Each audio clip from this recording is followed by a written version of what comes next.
Hello, fifth grade, and I'm going to go over the lesson we had on Zoom again quickly. I'm only going to do one of each of the types of problems that we discussed. Okay, adding with unlike denominators. The first thing you need to do is find a common denominator, so you'll do an EFT chart. So 3/5, you're doing equivalent fractions of 3/5. Okay. The top counts by 3, the bottom counts by 5. So 6/10, 9/15. Okay, so these are smaller digits, not necessarily a smaller fraction. So we want to do some of these so we're not just labeling, a bunch of them and not having to use it. So the top counts by 1, the bottom counts by 2. So this becomes 2/4, 3/6, 4/8, and 5/10. And I went ahead and kept going past 3 because I didn't hit 5. I wasn't quite to 10 yet until I got to here. So these are my equivalent fractions. So I have 6/10 plus 5/10. I add the numerators right across. 6 plus 5 is 11. Our denominator stays the same, which is 11/10. This is an improper fraction, so you want to make it into a mixed number. I can make one group of 10 from 11. So if I broke this apart and I had 1/10 plus 10/10, which is 1 whole, that equals 1 whole and 1/10. So that is your final answer. Okay, now for subtracting with unlike denominators. You still need to have the same denominator in order to subtract. So you're going to go ahead and do the EFT as well. All right, EFT here, so you remember equivalent fraction table. Okay, so I'm going to start with 3/4. Top counts by 3, the bottom counts by 4, so I have 6/8. Oh, look. So I have 8 here and 8 here. So I don't have to go any further. I now have a like denominator. So 6/8 minus 1/8. 6 minus 1 is 5. So that is 5/8. I cannot reduce this any further. So 5/8 is our answer for that one. Adding mixed numbers. You still have to have the same denominator. By now, you may be able to tell that these are factors of 10. So this just needs to be, the denominator needs to become 10. So in order, 5 times what equals 10 times 2. What I do to the bottom, I must also do to the top. So 1 and 8/10 plus 2 and 1/10. And what I like to do, I like to add my whole numbers first, which gives me 3. Then I add my fractions, which is 9, and my denominator is 10. So I have 3 and 9/10. Okay, so subtracting. Since I use these numbers here, I just kind of flipped them so that we already had our equivalent fractions when we subtract. So we have 2 and 1/10 minus 1 and 8/10. Okay, so if you may want to on this one, because you can see that your numerators, you cannot subtract 8 from 1. So you're going to need to borrow from the 2. You're going to have to borrow 1 whole. So this becomes a 1. What equals 1 whole? 10. 10 tenths.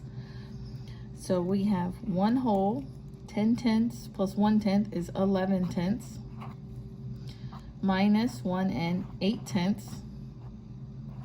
So now 11 minus 8 is 3. Denominator is 10. 1 minus 1 is 0. So our answer is 3 tenths. And when it comes to addition, I like to do that first, because when you get there, you'll see if you have, let's say you have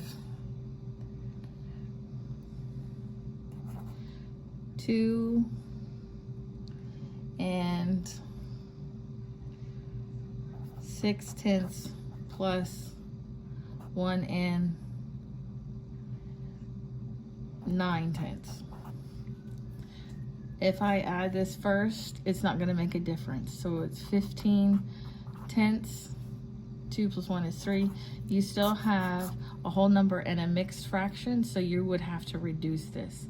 You can make one group, one whole group, so minus 1 10 tenths. So this becomes, because you're going to add this 10 tenths to here, becomes a 4 and 5 tenths. I can actually reduce that. The 4 stays the same, but I can come up with a smaller digits that equal the same, which is 4 and 1/2. 5 tenths is equal to 1/2. Okay, using properties to add fractions. This is the associative property, because if you're adding these numbers, if you added these two together first, or any order you added them, it would not make a difference how you added them. So what you can do is you can add this one and this one first. So 2 and 5/8 plus 1 and 1/8. Okay? So, 3, excuse me. 2 plus 1 is 3. 5 plus 1 is 6. And our denominator is 8. So then from there, you'll want to do 3 and 6/8 plus 5 6.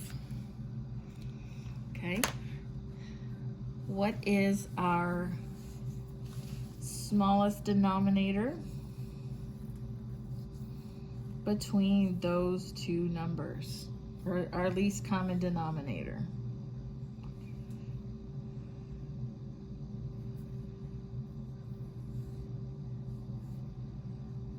Okay, well, what I can do first, before I do that, instead of making this harder, I can reduce this fraction.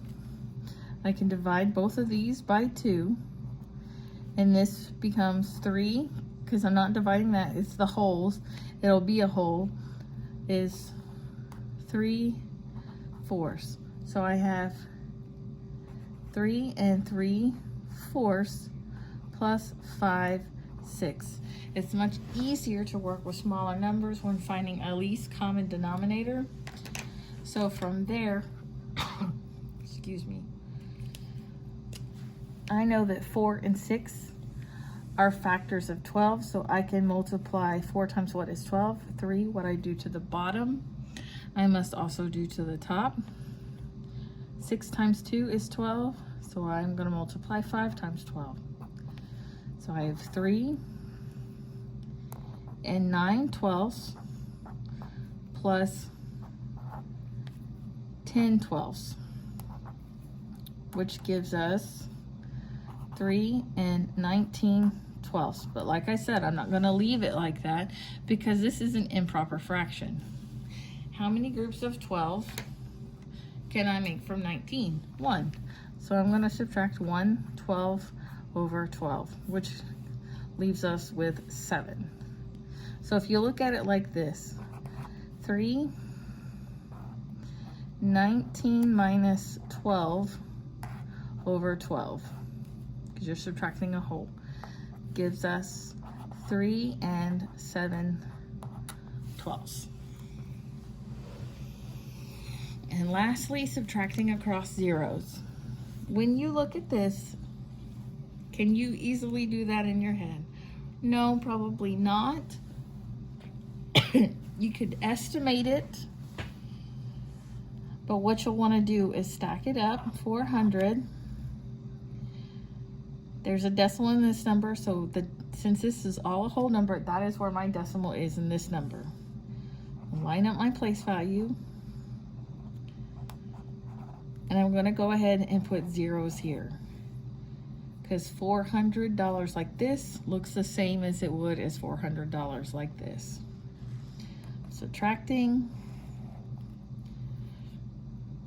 Okay, the 0 minus 6, I have to borrow, so I go to the next place value. They don't have any, they have to go to the next place value. And think about this, the tenths place can only borrow from the ones place. The ones place can only give to the tenths place. Same thing, the ones place can only borrow from the tens and give to the tenths.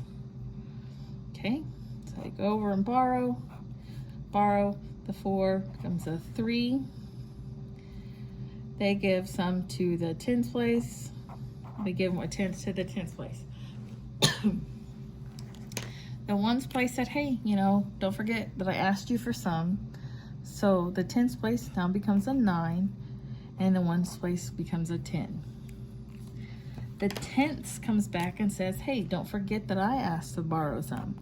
So this becomes a 9, and now there are 10 tenths. The 100 says, hey, you know, I'm the one that asked about all of this first, so don't forget to give me some. So this 10 becomes a 9, and then that becomes a 10. 10 minus 6 is 4. 9 minus 4 is 5. We line up our decimals and everything in addition, subtraction, division, but not multiplication. 9 minus 9 is 0. 9 minus 2 is 7. 3 minus nothing is 3. So my answer is 370 and 54 hundredths, or $370.54. Okay, thank you guys, and that is all for today.